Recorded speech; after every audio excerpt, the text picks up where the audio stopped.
Subscribe to our channel by clicking the subscribe button. Click the bell button and enjoy the latest uploads from our channel.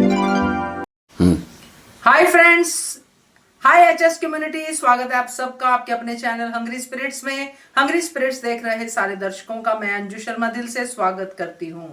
तो अनुपमा और ये रिश्ता क्या कहलाता है के रिव्यूज लेके आई हूँ और सुनाती हूँ आपको। आज दोनों एपिसोड अच्छे थे। तो पहले वही निवेदन, जिन्होंने अभी तक चैनल को सब्सक्राइब नहीं किया है कृपया कर लीजिए, साथ में दोस्तों बेल आइकॉन दबाइएगा ताकि आपको हमारे वीडियोस के नोटिफिकेशन मिलते रहें।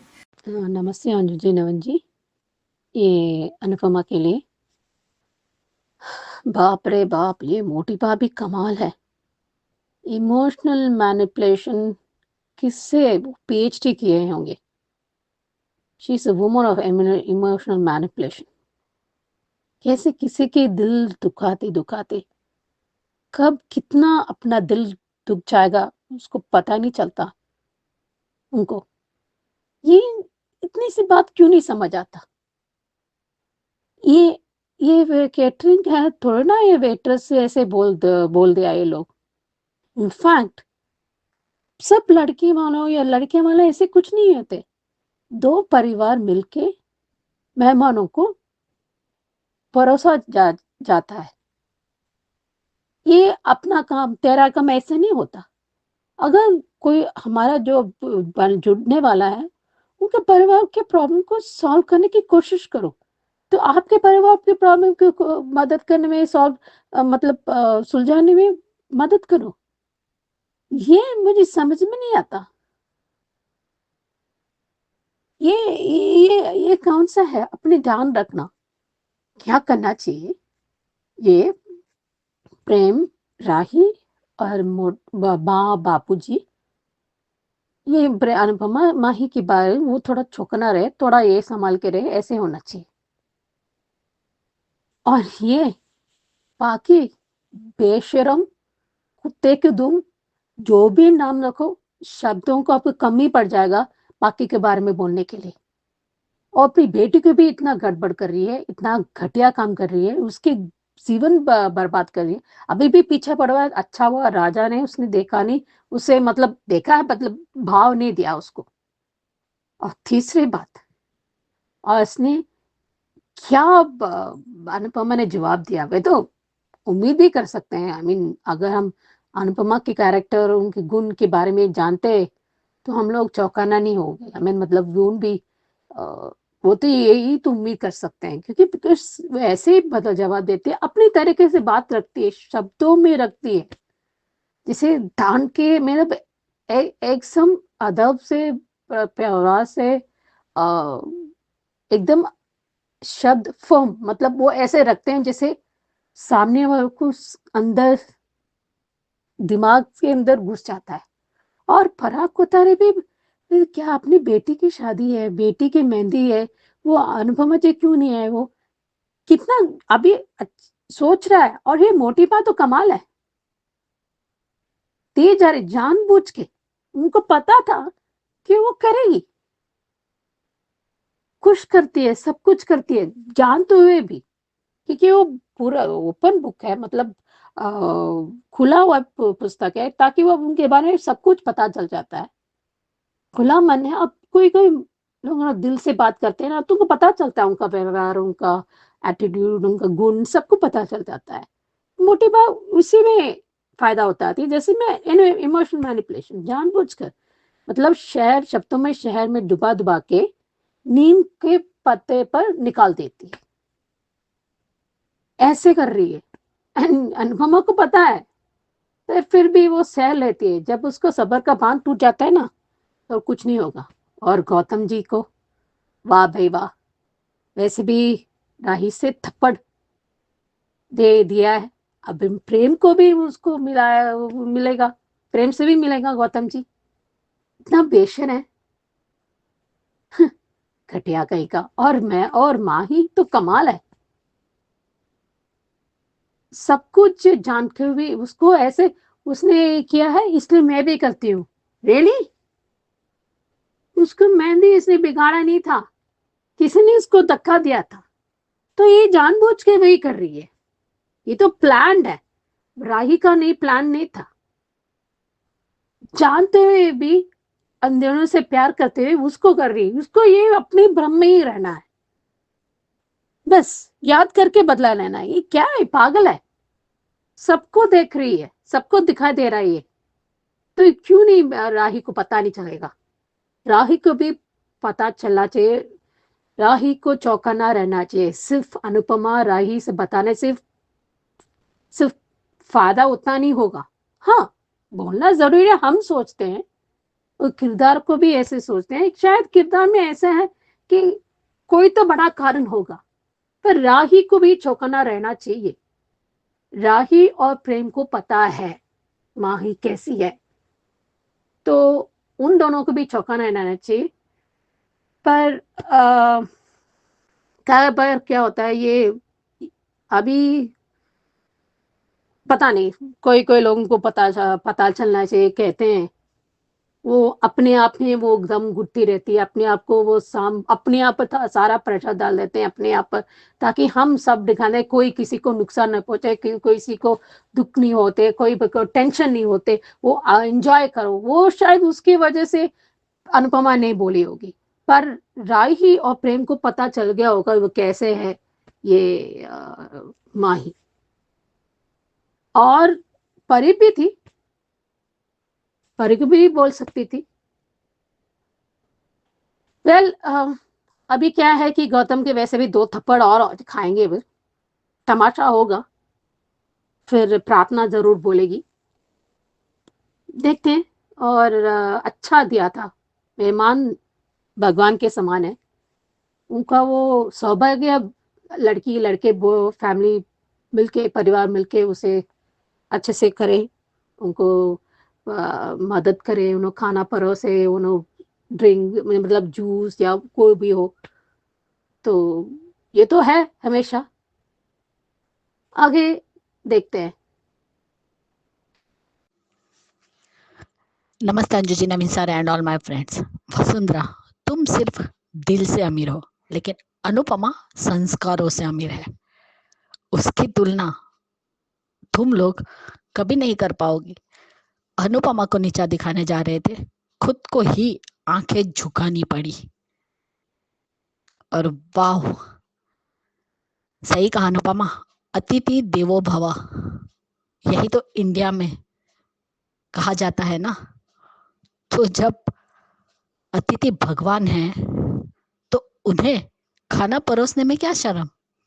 और ये बात तो सच है कि जब लड़के वाले हो या उनके मेहमान हो, उससे लड़की वालों के परिवार वाले खाना परोसते हैं, तो उसमें कौन सा छोटा काम हो गया। अरे जब अनुपमा अमेरिका में थे तो उसने झाड़ू पोछा तक किया है, टॉयलेट तक साफ किया है, उसे तो तब नहीं शर्म आई। तो ये तो मामूल ही है।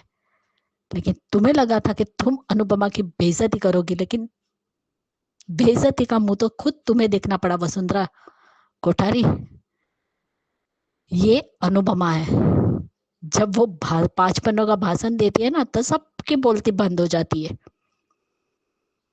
और सच में राही, क्या झन्नाटेदार थप्पड़ मारा है तुमने, उल्टे हाथ का। गौतम के गाल पे मेहंदी तक छप गई। कितनी घटिया दामाद है तुम्हारा, जिसके साथ तुमने अपनी बेटी की शादी की है। छी, कितनी गंदी नजर से वो जब राही बैठी थी तो वहां देख रहा था, और माही को भी वो देख रहा था। उसके दुपट्टे का जो पिन टच हुआ था वहां पे दिख रहा था। इतना घटिया दामाद को तुम लोग सर पे बिठा रहे हो। और तुम फराक कोठारी, ये दामाद तुम्हारा बेटा है? अरे बेटा क्या, ये तो इंसान कहलाने के लायक नहीं है। इतनी घटिया उसकी नजर है। छी, क्या चुन के निकाला है तुमने दामाद। और अनुपमा की सारी जन्म कुंडली निकाल दी, लेकिन खुद के ही दामाद की जन्म कुंडली नहीं निकाल पाया पराग कोठारी। जो इंसान गलत है उसी को सह परिवार और अनुपमा की जन्म कुंडली निकालने के लिए कहा, लेकिन खुद की जन्म कुंडली नहीं निकाल पाया। कि कितना दूध का धुला है तुम्हारा दामाद। और ये तो होना ही था। नायरा के साथ भी आदित्य ऐसे ही करता है, जब डांस करते हैं तो उसे इसी तरह से उसके पेट को टच करता है और पकड़ता है, जैसे गौतम ने किया आज। लेकिन यहाँ पे अनुपमा ही आनी चाहिए। अब देखते हैं प्रेम आता है, अनुपमा आती है या फिर अंश आता है, लेकिन ये मार खाएगा। ये एक दिन प्रेम के हाथ से मार खाएगा। वसुंधरा जानबूझकर कर रही है। जब अनुपमा उसकी बेटी के पास आ रही थी तब फिर से उसने कि सब मेहमान आ गए तो आप सर्व कीजिए, और खाना अच्छा लगा। फिर गुलाब की मिठाई चाहिए थी उसे, वो बनाने गई। लेकिन राही अपनी मम्मी को ही देख रही थी, उसकी नजरें सिर्फ अनुपमा को ढूंढ रही थी। तब प्रेम ने भी कहा कि आ जाएगी मम्मी। लेकिन आज प्रेम ने कहा कि मेरी माँ परोसे, सबको सर्व करे और मैं देखता रहूं। मैं भी अनु की रसोई का एम्प्लॉय हूं, तो मुझे भी काम करना चाहिए। वाह राही बेटा, मैं अपनी माँ की बेटी हूं और अपने पिता का अरमान। ये लाइन तो दिल को छू गई। तो मैं क्यों पीछे रहूं, मैं भी सबको सर्व करती हूँ। और नाना और नानी क्यों पीछे रहे। किंजल भी आगे आई। पूरा साहब परिवार अनुपमा के पीछे खड़ा हो गया। तो इज्जत तो तुम्हारी कम हुई है वसुंधरा कोठारी, अनुपमा की नहीं। और सच में ये तोसू इडियट है। बहुत अच्छे से जवाब दिया है अनुपमा ने। अगर तुम्हारी बेटी की शादी में तुम इसी तरह करोगे तो अच्छा लगेगा। अरे जिनको खाना पसंद आएगा वो खुद ही ऑर्डर देंगे। चलो मान तो गया कम से कम तोशु। और यहाँ पे राजा तो ईशानी को घास भी नहीं डाल रहा है,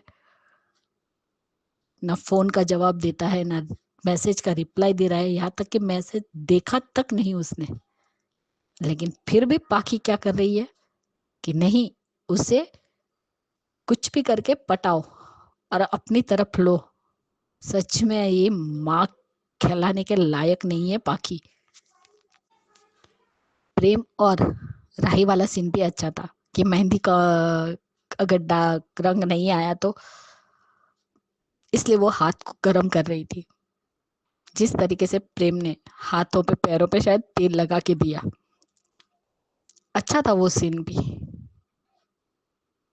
सब लोग डांस भी कर रहे थे, वो भी अच्छा था। लेकिन बेचारी हमारी अनुपमा वहां पे काम कर रही थी और शायद उसका हाथ जल गया है, जो राही ने देख लिया।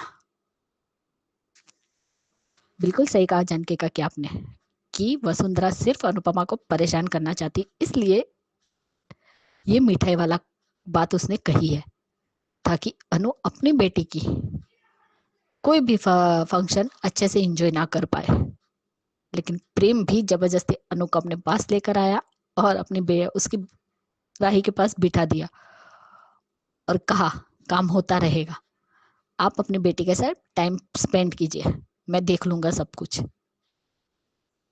सच में प्रेम बहुत अच्छा है। और गौतम को अगला थप्पड़ अंश या अनुपमा ही मारेगी, क्योंकि प्रेम को अगर पता चला तो वो तो गौतम की जान ले लेगा। क्योंकि वहां भी कार्तिक ने आदित्य को मारा था, तो यहाँ भी प्रेम भी एक बार तो गौतम को मारेगा ही। और मोटी बात, जानबूझकर अनुपमा और राही को अलग रखने की कोशिश कर रही है, लेकिन कामयाब कभी नहीं होगी। और ये माही सच में थप्पड़ खाने का काम करती है। आज भी उसने अपने हाथ पे पी लिखा प्रेम का, और ये मीता ने देख लिया है और आज पानी गिरा रही थी, अनुपमा ने बचा लिया। तुम्हारे तो अरमानों पे पानी फिर ही गया माही। वसुंधरा जी, आप अनुपमा के लिए गड्ढा खोदने गए, लेकिन उस गड्ढे में आप खुद ही गिर गई। Bye Anju ji, Naveen sir. जी, नवीन सर जी और मेरी सारी फ्रेंड्स को मेरा नमस्ते। आज का शो बहुत अच्छा था, बहुत ड्रामा था और जो कल होगा यानी रिकैप में जो दिखाया वो उससे भी ज़्यादा धमाकेदार होगा। वाकई में बहुत अच्छा, आज अच्छा लगा शो। आज के शो में शुरुआत अच्छी नहीं हुई, वो पाखी को दिखा के पाखी यानी राजा को कोई रिप्लाई नहीं दे रहा, ना ही सीन किया, ना ही देखा। वो मोटी बात से घबरा गया और डरता है। वो बिजनेस उसका यानी जो भी है वो अपने घर में ये करता है, पर ये दोनों माँ बेटी फंसाने के चक्कर में माही भी आज है ना कहीं भी आप उसके मन में डर या ऐसा नहीं दिख रहा, वो भी शायद अपनी माँ को फॉलो कर रही है, ऐसा लगा मुझे आज माही को ईशानी को देख के तो आज वो ठीक है। फिर यहाँ पे माही राही घबरा रही है कि उसको खुशबू पसंद नहीं है, तो वो रंग नहीं चढ़ेगा तो प्रेम आ जाता है और प्रेम फिर उन दोनों का वो रोमांस देखा। और वो जो तेल लगाना ये ठीक है पर मुझे आज ना मुस्कुराहट अच्छी लगी, राही की अच्छी मुस्कान लगी, वो अच्छी लग रही थी आज मुझे, पहले से बेटर लग रही थी राही। तो यानी पहले जैसे शुरू में नहीं जच रही थी ना, पर आज लगी मुझे अच्छी लगी वो उसमें लुक में भी। और अभी जो गुलाबी रंग का घाघरा पहना है, जो भी मेहंदी की रस्म आज भी अच्छी लगी। और जब तो यहाँ पे टोटली आज बहुत जगह मुझे राही अच्छी लगी।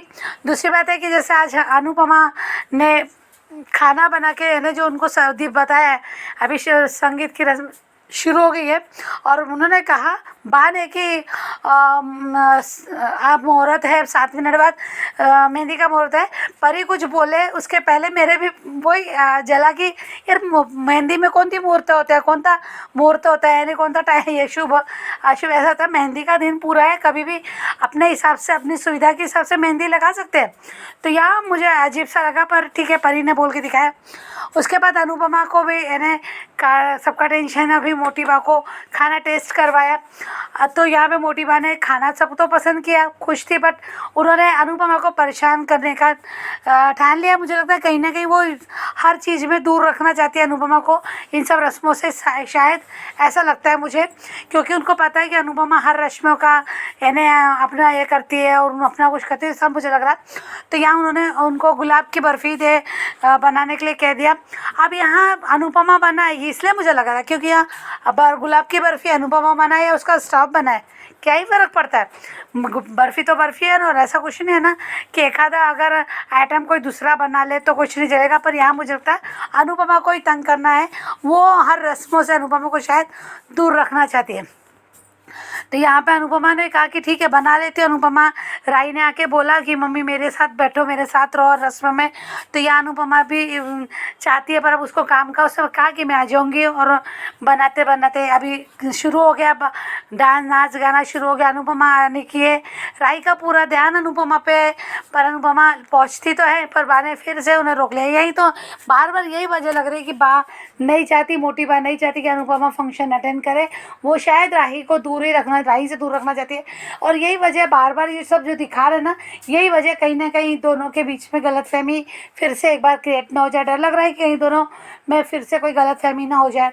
तो यहाँ ऐसा लग रहा है मुझे मोटी बाई यही चाहती है कि अनुपमा से दूर रखे, क्योंकि दोनों माँ बेटी एक दूसरे का सुनती है। अनुपमा राही की खुशी में राही की बात मानती है और राही हमेशा अनुपमा की बात को ही फॉलो करती है, जैसा हमने देखा। तो यहाँ मुझे ये एक लग रहा है सर। पर यहाँ पे अनुपमा जब सर्व करती है तो उसे वेटर कहा जाता है और उसको फिर जलील करें कि, तो अनुपमा ने बहुत अच्छे से कहा कि भगवान मानते हैं ना, भगवान का भोग लगाते हैं तो घर के लोग ही लगाते हैं। जो ऐसे उस आदमी ने कहा कि भगवान को भोग घर के लोग ही लगाते, कोई और नहीं। तो फिर कहा तो ये अतिथि देवो भव, बहुत अच्छा अनुपमा ने अपना उस बात को जवाब दिया, उनको अच्छे से बहुत अच्छे से समझाया। उसके बाद पूरा परिवार अनुपमा के साथ खड़ा हो गया खाना सर्व करने के लिए। दुल्हन और दूल्हा दोनों ने कहा कि हमारी रांगनों की रसोई में हम काम करते हैं, तो ये हमारा काम है। और प्रेम ने भी कहा कि वो बहुत लकी दामाद हो जो मेरे कैटरिंग को, जहाँ मैं काम करता हूँ उस कैटरिंग मिली है। उससे बहुत अच्छे से समझ लिया इस बात को, अच्छा लगा। वो सीन भी अच्छा था। यहाँ हो गई धमाके की शुरुआत, यहाँ हो गई है बोलने का जवाब, देने का जवाब। यही वजह है ना मोटी बा अनुपमा को दूर रखना चाहती है। वो शायद राही को अकेले में ही यानी राही पे ना किसी भी तरह से दबदबा बना के रखना चाहती है, और उसको पता है अनुपमा हर बात का विरोध करती है, हर बात का खंडन करती है, इसलिए वो यही वजह है। तो दूसरी बार है कि देखा हमने कि इसका प्रार्थना का और अंश वाला सीन देखा कि वो टिश्यू पेपर ही तो दे रही थी, पर यहाँ पे गौतम को नहीं अच्छा लगेगा ना, गौतम ने उसको फिर से ताना और ये सब। और आज हमने जब यहाँ माही का देखा, माही ने बहुत गंदी हरकतें, उसको वो याद आ रहा था कि मेरी मेहंदी खराब की, तो वहाँ राही ने नहीं की थी, फिर भी राही पे अब हर बात का तुझे लगता है कि जो मेरे साथ होने नहीं दिया वो मैं राही के साथ करूँगी। तो जो राही के फिर अब तुमने जो हरकतें की थी वैसे हरकतें करे क्या? तुमने जब पी लिखा तो करे अगर राही, तुम्हारे हाथ में पेन से जिस टाइप से तुम कर रही थी ऐसी हरकतें जब तुम्हारे साथ आप कोई करे तो मेहंदी पे पी नाम लिखे, और वो नीता ने देख लिया। अब नीता कुछ बोली थी पर आगे क्या बोलेगी पता चलेगा।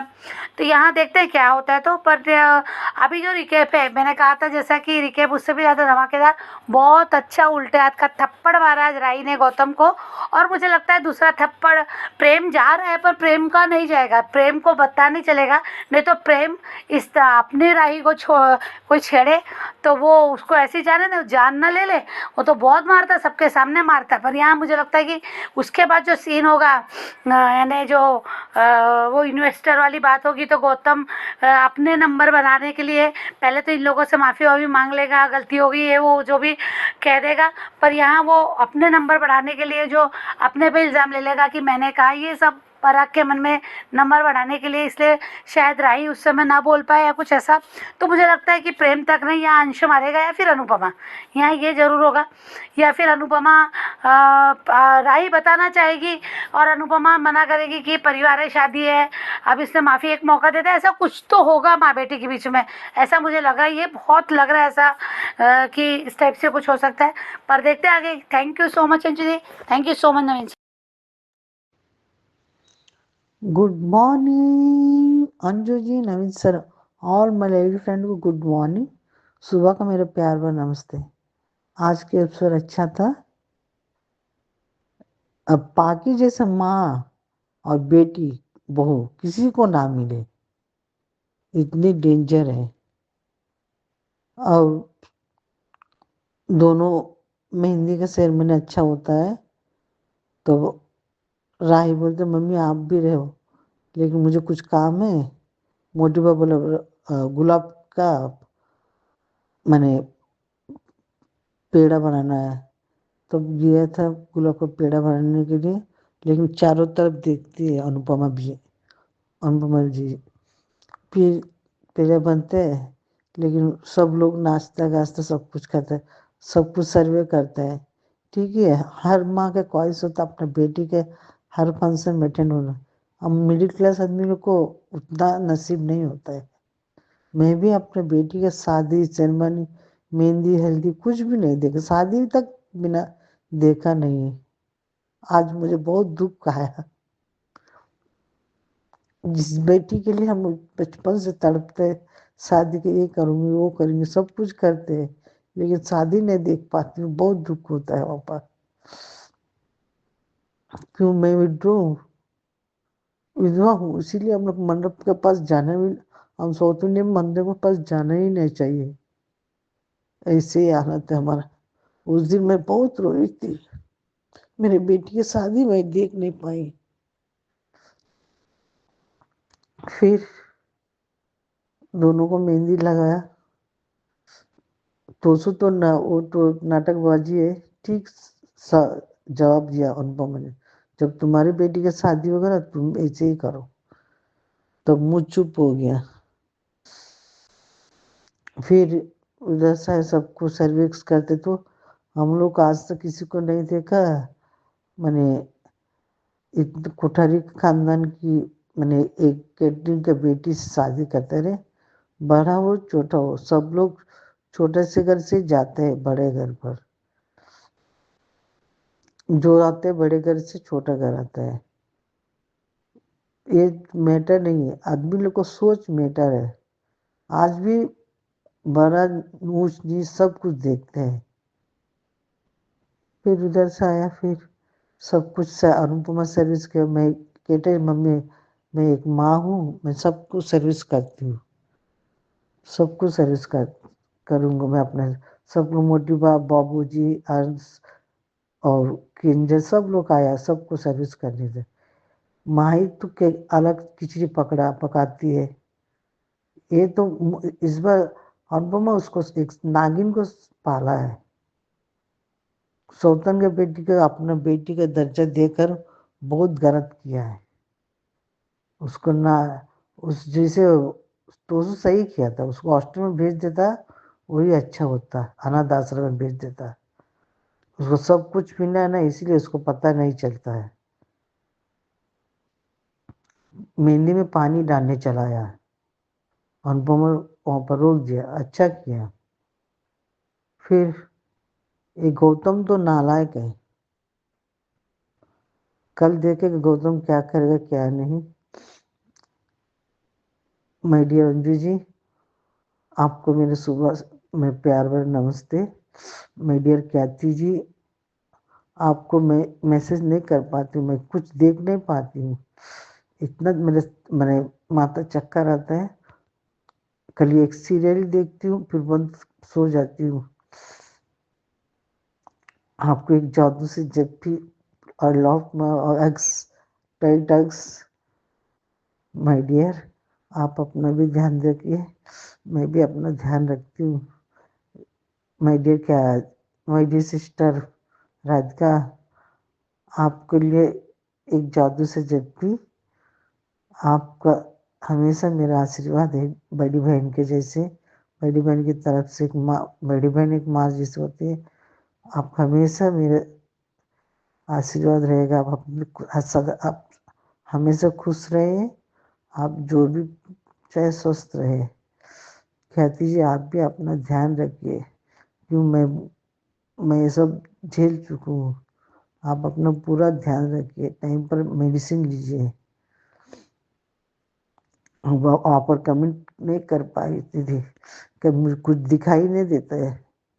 जैसे सीरियल देख के तू, जैसे भी एक ही सीरियल देखती हूँ, कोई सीरियल देखते कितने दिन के बाद कल से देखती हूँ, देखते थोड़ा सा मेरा सब पेन थोड़ा कम से फिर सीरियल सब देखूंगी, लाइव में भी आ सकती हूँ।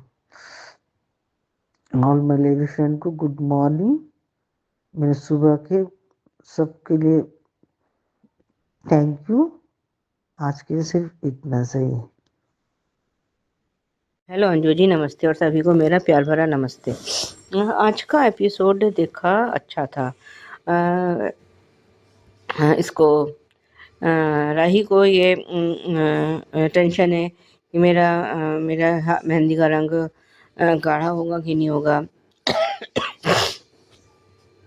लेकिन तब तक वहाँ पे प्रेम आ जाता है और वो उसके हाथों पे कोई शायद ऑयल लगा रहा है, और खैर ये सब लोग वहाँ पहुँच गए हैं उसके मेहंदी उसमें।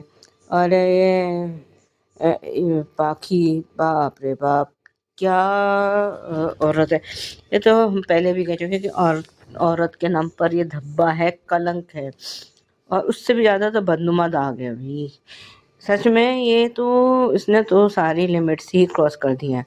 और जब उसको ये पता चला है कि राजा ईशानी का ना तो फ़ोन उठा रहा है और ना ही उसकी किसी मैसेज का रिप्लाई कर रहा है, तो कह रहा है कि तू उसके पीछे लगी रहे और ये और वो। भगवान जाने, भगवान ऐसी औरतों से तो लोगों को बचाए। और जब वहाँ पे पहुँच गए तो उसने ये प्रेम करा है कि मैं पूरी मेहंदी नहीं लगवाऊंगा। तो जब अनुपमा ने ये बोला है कि थोड़ी सी शगुन की, तो ये मोटी बा का तो कटाक्ष कभी बंद होते ही नहीं है।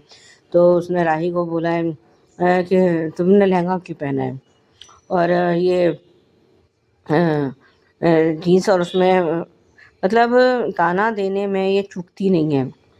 खैर अभी आगे आगे आज जिस तरह से मोटी बा ने ये अनुपमा की बेइज्जती करने का प्लान बनाया था, और ये जो उसका प्लान, उसको प्लान बनाया था, तो आज खुद ही वो खुद ही बेइज्जत होकर रह गई। जब मतलब ये अनुपमा को किसी भी तरह से मेहंदी के फंक्शन में शामिल होने ही नहीं देना चाहती। और ये जब पराग कोठारी ने पूछा भी कि अनुपमा जी दिखाई नहीं दे रही, तो कह रहा है कि कैटरिंग का काम भी है, और वो ये नहीं बता रही, अपनी हरकतें नहीं बताएगी वो, कि मैंने ही जो है उनको उसको गुलाब की बर्फी बनाने के लिए बोला है। अपनी हरकतें कौन बताता है। और ये गौतम ने तो सच सच में उसकी निगाह कितनी गंदी है। और कैसे राही, अब मैं आगे अपने मुंह से नहीं कह सकती, लेकिन कैसे राही को घूर रहा है, बहुत ही गंदी नज़र है उसकी, बेहद गंदी।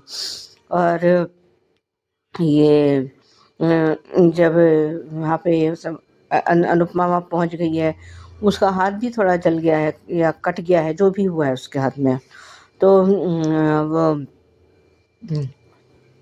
वहाँ पे उससे पहले भी जब ये काम करने जा रही है, तो उसने राही ने रोका भी है। तो उसने कहा कि मैं अभी काम ख़त्म करके आती हूँ, कुछ काम बाकी है। उसको समझा बुझा के किसी तरह वो भेज देती है। सब लोग नाच रहे हैं, गा रहे हैं, और ये तोशु के दिमाग में क्या फोड़ा पैदा हो गया है, क्या वो ट्यूमर हो गया है, क्या हो गया है तोशु के दिमाग को। मतलब हर जगह अपना, मतलब जहाँ देखो बस अपने नाक और टांग सब घुसाना है कि हम कैटरिंग हमारी है और ये और वो। लेकिन आज अनुपमा ने जो तोशु से क्वेश्चन पूछा वो बिल्कुल सही था, कि जब उसने ये कहा है कि जब तेरी बेटी की शादी होगी तब भी क्या तू अपने संबंधियों से अपने बिजनेस की बात करेगा। तो उसके पास कोई जवाब था ही नहीं। और ये तब उसने अनुपा ने कहा कि अगर भाई किसी को हमारा खाना पसंद आएगा, वो तुझसे कार्ड मांगे तब कार्ड दो ना, ये अपनी मर्जी से क्यों पर थोप रहे हो। बिल्कुल सही था। आज अनुपमा ने जो आज अपने झंडे गाड़े हैं ना हर जगह में, वो लाजवाब था। और उसने जब ये आज मोटीबा का जो पर्पस था अनुपमा को शर्मसार करने का, वो तो खैर पूरा हुआ नहीं, बल्कि खुद वो दूसरों की नज़रों में और बुरी बन गई। और जब उसने, क्योंकि उसका पर्पस ये था कि वो दूसरों के सामने वेटलेस बने और सब उसको ये इसी नाम से पूरे कि कहें कि अच्छा वेटलेस की बेटी से शादी हो रही है। और आज तो राही, प्रेम और इन सब ने जिस तरह से अनुपमा का साथ दिया है वो बहुत अच्छा था। सबसे पहले तो ये अंश आया, अंश के साथ साथ फिर बापूजी, बा, सब एक एक करके सब लाइन में आ गए। और आज और मोटी बा अपने मुंह की खा के रह गई कि और जब उसी गेस्ट ने कहा कि हमने तो जो है कभी भी वसुंधरा जी को किसी को खाना परोसते देखा नहीं। तब ये सुनकर क्या वो मोटी बा को शर्म नहीं आई, जरा सी भी रत्ती पर शर्म आई ये कि जो है मेरे बारे में लोग ऐसे बोल रहे हैं। चली थी ये अनुपमा को शर्मिंदा करने और खुद शर्मिंदा होकर रह गई। और यहाँ तक कि प्रेम और राही भी सबको खाना परोस रहे हैं, सबको स्नैक्स सर्व कर रहे हैं। बढ़िया था, आज का एपिसोड अच्छा था। और ये जब उसने कहा है कि अनुपमा ने कहा है कि अतिथि देवो भव, मतलब हमारे यहाँ मेहमान भगवान के समान होते हैं। तो मतलब सब लोग जो है उसको कितनी तारीफ की भरी नज़र से देख रहे हैं। लेकिन अब जो है मोटी बा सिर उठा के नहीं खड़ी, जितने पहले शान से अपना सिर तान के खड़ी थी कि मैं तो लड़की वाली हूँ और ये और वो, जो भी उसके मन में था, खुद शर्मिंदा होकर खड़ी हो गई। रिकैप में ये दिखाया गया, वही आधा कुछ तो पुराने वाला था, लेकिन जो राही ने उसके उस गाल पे उसके गौतम के गाल पे चाटा, उससे पहला ये भी कि अनुपमा ने जब उससे राही से कहा कि इस पे पानी मत पड़ने देना, तो माही ने जानबूझ पे उस पर पानी गिराने की कोशिश की है और जिससे कि उसकी मेहंदी खराब हो जाए। और जिसे अनुपमा ने उसकी मेहंदी को बचा लिया है। और ठीक है, मैम अभी वही जो चांटा पड़ा है वो मज़ेदार था। आज के लिए अभी बस इतना ही, धन्यवाद। हेलो अंजू जी, नमस्ते, और सभी को मेरा प्यार भरा नमस्ते। आज का एपिसोड देखा, काफ़ी इमोशनल था। अरमान इससे शिवानी से मिलने आया है, और जो माँ बेटे का जो मिलन था वो सबको भावुक, जहाँ तक मुझे लगता है सबको भावुक कर गया होगा। और वो कह रहा है कि आप जिंदा थी और हम आपका श्राद्ध करते रहे, और ये मतलब उधर जो है ये अभीरा भी काफ़ी इमोशनल है। और उससे पहले ये शिवानी जो है आरके को लेकर परेशान हो रही है कि वो कहाँ चला गया, अभी तक आया नहीं है। और ये जब अरमान आया है तो उसके कह रहा है कि अब घर चलो, तो वो तो कावेरी पोद्दार के खौफ से घर जाना ही नहीं चाहती। और वो अभी तो अबीरा ने ये सच बताया ही नहीं है कि इसको शिवानी को सालों साल दूर रखने का जो है प्लान कावेरी पोद्दार का था। अभी तो सिर्फ ये सच जो है ये दोनों ही जानते हैं कि विद्या भी इसमें शामिल है। अभीरा को, अरमान में, वो किसी को कुछ नहीं पता कि ये शिवानी को उसमें इससे सबसे दूर रखने का प्लान इन दोनों का है और कावेरी पोद्दार का है। तो घर में तो कोई जानता ही नहीं अभी इस बात को।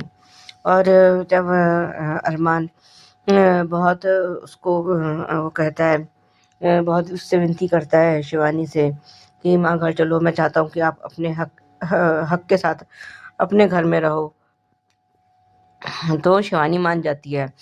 और इधर अरमान अभीरा से भी कहता है कि मैं तुम्हें डिवोर्स नहीं देना चाहता और मैं तुम्हारे साथ ही रहना चाहता हूँ। जब हम साथ होते हैं तो हम हर सिचुएशन को संभाल लेते हैं, हर प्रॉब्लम से हम लड़ लेते हैं। और वो अभीरा भी कहती है कि हाँ मैं तुम्हारे पास रह जाऊँ, तो उधर वो कह रहा है कि हाँ रह जा। तब तक वहाँ पे आरके भी आ गया है। और आरके ने आज जो शॉकिंग डिमांड की है वो सुनकर तो अभी वो अरमान जो है हिल गया है। ये शिवानी अंदर चली गई है तो उसके पीछे पीछे अभीरा भी चली गई है। और आरके ने कहा है अरमान से कि जब अरमान कह रहा है कि जो तुमने पैसे खर्च किए हैं वो मैं तुम्हें पैसे सारे चुका दूंगा, तो लेकिन इस वक्त उसको पैसों की बात करनी नहीं चाहिए थी मेरे हिसाब से। वो तो उसने अपनी माँ समझ के पैसे खर्च किए कि उसको तो ये लगा था कि ना इसका कोई बच्चा है ना मेरी कोई माँ है, तो मैं उसके लिए कर रहा हूँ। और ये आरके ने कहा कि मुझे पैसे नहीं चाहिए, तो उसने कहा कि क्या चाहिए, तो वो कह रहा है कि अभीरा या माँ इनमें से एक चाहिए, मेरे को चूज़ तुम्हें करना है। अब वो तो बिल्कुल ही शॉक में आ गया है कि आरके ने ये किया क्या है, कहा क्या है। कह कि दोनों मतलब मैंने तो चाहे वो तुम्हें मैंने तो मेरी तो तुमने दोनों चीज़ें छीन ली, माँ भी तुम ले जाओगे और अभीरा भी तुम्हारे साथ चली जाएगी, तो ऐसा थोड़ी ना होने दूंगा कोई मैं। बाकी अभी तो बाकी और अब देखते हैं कि अरमान फैसला क्या करता है क्या नहीं करता है, वो तो अभी आने वाला वक्त बताएगा। जहाँ तक है वो अपनी माँ को ही चुनेगा, क्योंकि अपनी माँ के जो विद्या ने प्यार दिया है वो सिर्फ और सिर्फ स्वार्थ में लिपटा, कि जो उसको लिपटा प्यार था उसको अरमान से कतई भी कोई प्यार था ही नहीं। कि जब कभी ऐसी सिचुएशन आए आगे तो वो अपने प्यार की दुहाई देकर उससे अपनी सारी बातें वो मनवा सके। इसका विद्या का तो मेरे को तो यही लग रहा है। बाकी और आगे जो रिकैप में हमें देखने को भी यही मिला है कि जो है मैंने तुझे पाला है, मैंने तेरे को ये करा है, मैं तुझे मुझे चुनना होगा। क्यों चुनना होगा? क्यों चुनना होगा? जो तुमने जिस तरह से तुमने उसको उसके प्यार से दूर किया, क्या वो भूल गया? किस तरह से तुमने उसको मजबूर किया था अभीरा से दूर होने के लिए, उसको तलाक देने के लिए। तो और जो तुमने क्या वो ये भूल गया होगा जब तुमने उससे कहा था कि जिस तरह से मेरी बेइज्जती हुई है ऐसे ही तुम सब अभीरा की बेइज्जती सबके सामने करो। अरमान मुंह से भले ही ना करे, लेकिन दिल में तो वो भी जानता है कि ये किस तरह की स्वार्थी माँ है। और रिकैप में मैं यही दिखाया है कि वो तू मेरा बच्चा है और ये वो बोले जा रही है और अभीरा से कह रही है अब तुम अभीरा के आगे क्यों गिड़गिड़ा रही हो, किस लिए है? मतलब अपनी सुविधा अनुसार तुम उसको इस्तेमाल करोगी अभीरा को। आज के लिए भी बस इतना ही। धन्यवाद। नमस्ते अंजू जी, नमन जी। ये रिश्ता क्या कहलाता है के लिए मैं समझती हूँ आरके ने जो कुछ भी कहा वो सही था। पर अरमान क्या क्या गलती है? इनफैक्ट आरके को पता है कि दादी सा ने ही छुपाया था कि अरमान की माँ जिंदा है। उनको पता नहीं था। अगर अरमान को पता होता कि वो नहीं लेके आता अपनी माँ को, वो इलाज नहीं करवाता, वो गुस्से में गधेड़ा बन जाता है, वो बात अलग है। एंड एक दूसरे का वो उन दोनों अभिमान ने एक दूसरे का रिश्ते का फायदा उठाया था, पर हर बार अभिरा ने ही साथ दिया था। ऐसा नहीं वो साथ नहीं दिया था, पर अरमान बहुत मुश्किल टाइम में सिर्फ फैमिली को, परिवार को चुना है और अभिरा का जिंदगी नर्क बना गया था। और आरके ने सही कहा था कि आपने अब डाइवोर्स दे दीजिए। क्या सीरियसली? और मम्मी को चुना है तो ठीक है, किसी और को नहीं, वो धीरे धीरे भूल जाएंगे। पहला प्यार कभी भूल सकते हैं? कितने दिन और प्यार करते रहेंगे और हमेशा करते रहेंगे अभिरा। एक बार करते हैं तो कर दिया है। ये कोई स्लेट और रबर इरेजर नहीं है कि आप ऐसे ही उसको निकाल दो और फिर रीराइट करो। ऐसे थोड़ी ना होता है। फिर से लिखो, पूरा मिटाओ, फिर से लिखो, ऐसे थोड़ी ना होता है। ये रिवाइंड का बटन नहीं है जिंदगी। काश होता तो कुछ ठीक कर पाते। ये हर एक जिंदगी का कहानी है ये।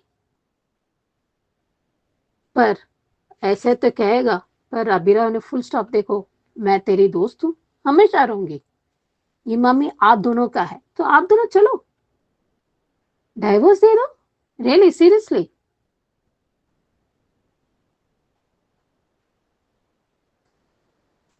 कैसे बोलेगी यार? और विद्या भी कमाल है।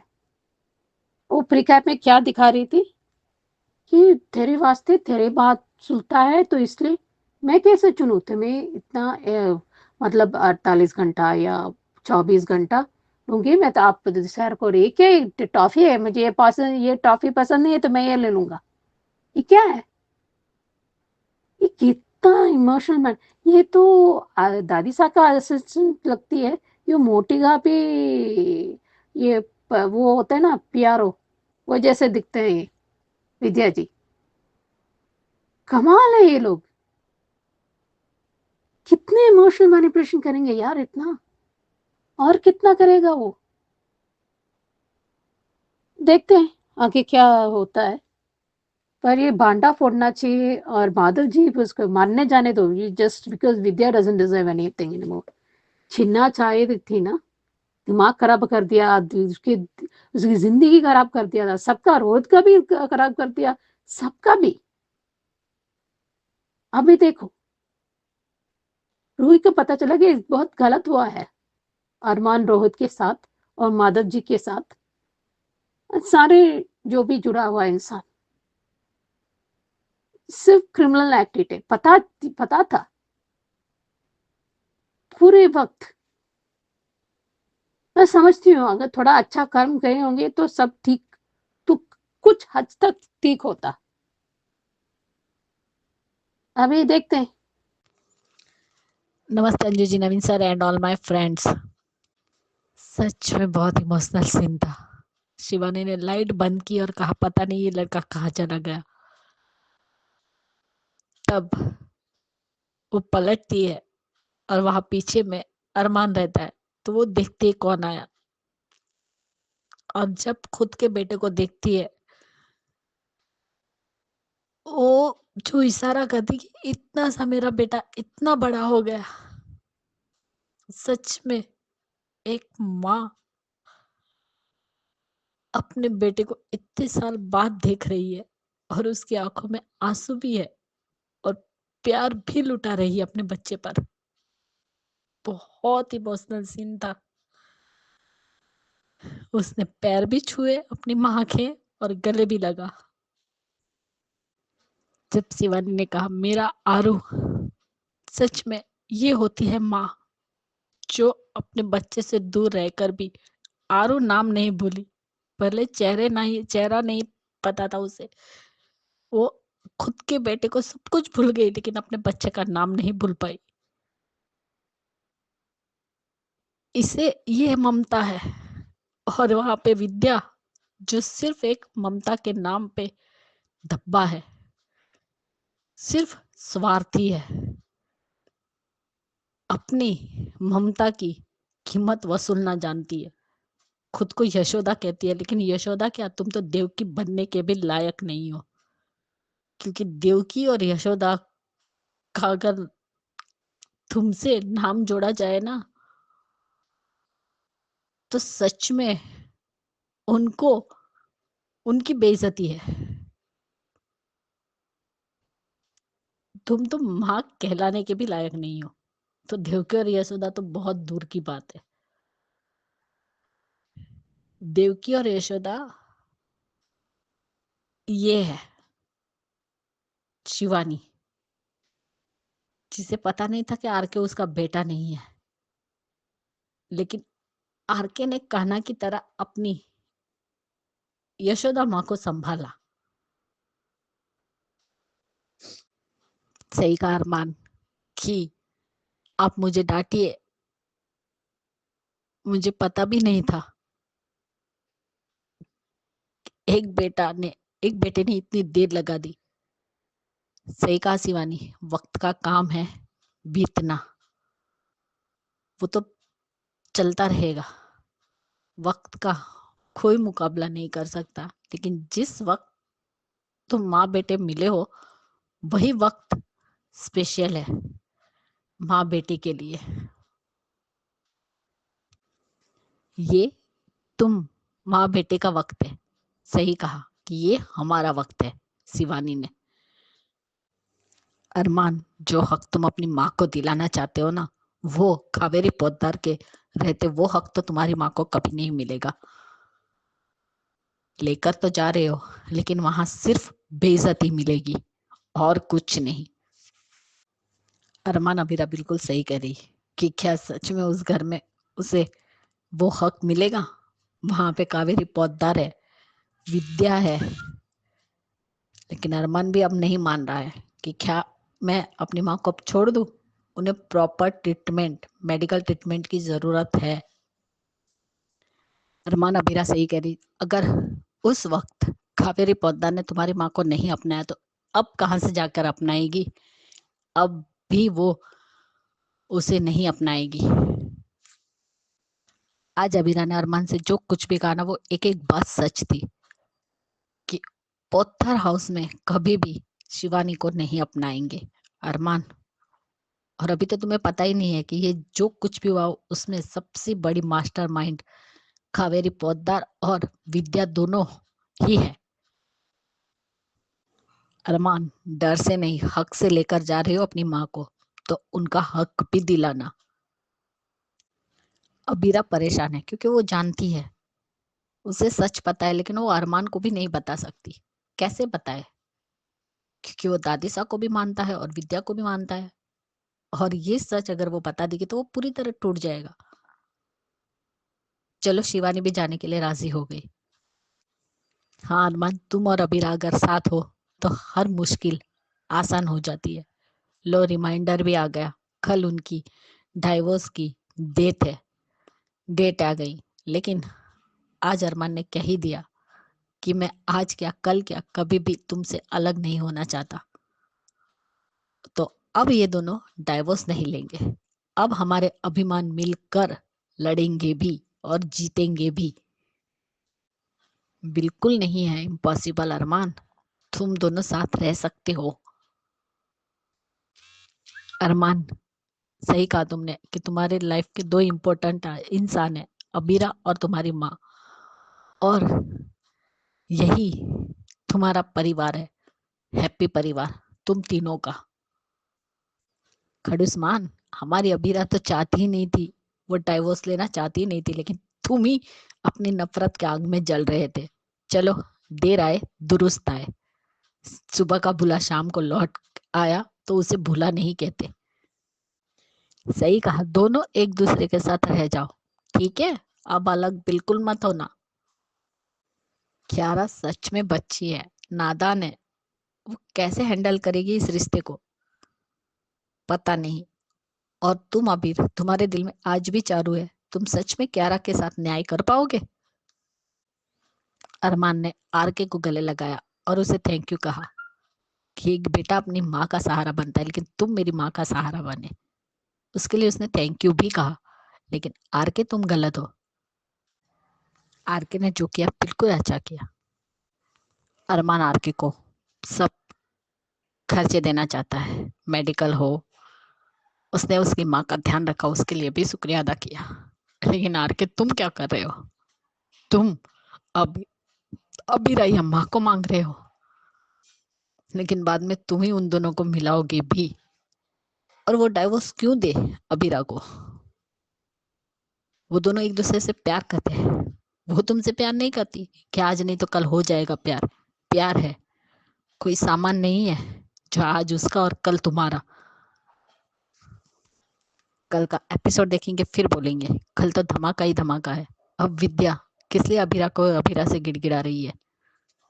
स्वार्थी है Vidya. Bye Anju ji, Naveen sir. Thank you so much सबका इतने अच्छे अच्छे रिव्यूज भेजने के लिए। अब मजा आता है आपकी बातें सुन के, बहुत ही बढ़िया लगता है। उम्मीद करती हूँ बाकी सब व्यूअर्स को भी अच्छा लगता होगा। तो आप लोग भी अगर भेजना चाहते हैं तो भेजिए, नंबर नोट कर लीजिए, नंबर है 9833155523। इस नंबर पे भेजिए और बनिए इससे एचएस कम्युनिटी की आवाज का। देखते रहिए channel hungry spirits. Thank you so much. Subscribe to our channel by clicking the subscribe button. Click the bell button and enjoy the latest uploads from our channel.